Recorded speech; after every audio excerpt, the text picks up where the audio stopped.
Sebagai seorang pelabur saham, saya ulang, sebagai pelabur saham dan bukannya pedagang saham, kerja kita ialah mencari saham-saham yang sedang dijual di bawah nilai yang sepatutnya.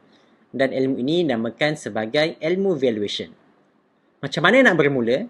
Dengan mula memahami bahasa bisnes iaitu perakaunan.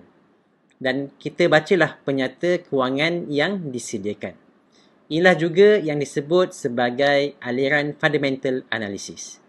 Ada sebahagian pelabur yang memang dah pandai cara membaca penyata kewangan sebab dia memang ambil course accounting dan finance waktu belajar dulu.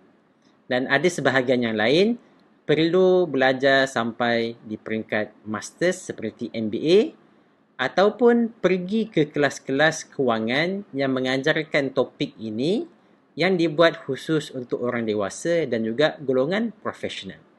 Jadi selepas dah pandai baca penyata kewangan, bolehlah kita membuat penilaian sesebuah syarikat.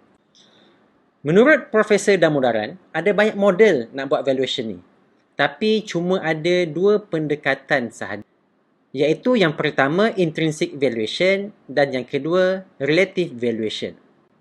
Intrinsic value ini ialah bila nilai aset itu ditentukan dengan jumlah aliran tunai yang dapat dijana sepanjang aset itu wujud.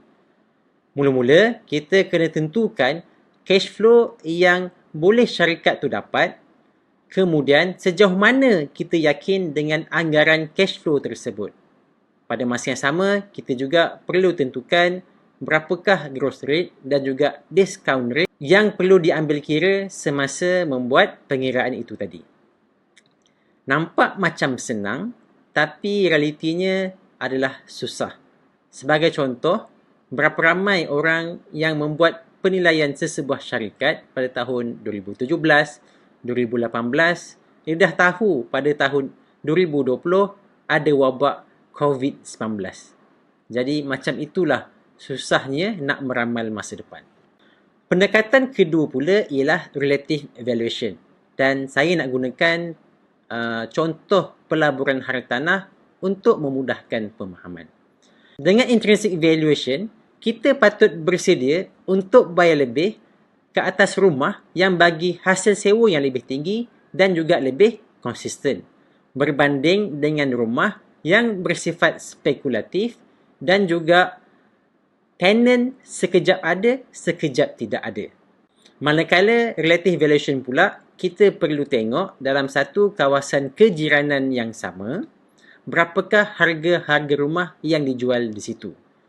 Dalam konteks pelaburan saham, sebagai contoh, saham A dijual pada PE 8 dan kita tengok dengan industri yang sama, saham-saham lain dijual pada PE 12-13 sebagai contoh. Maka pada ketika itu, kita patut beli saham A.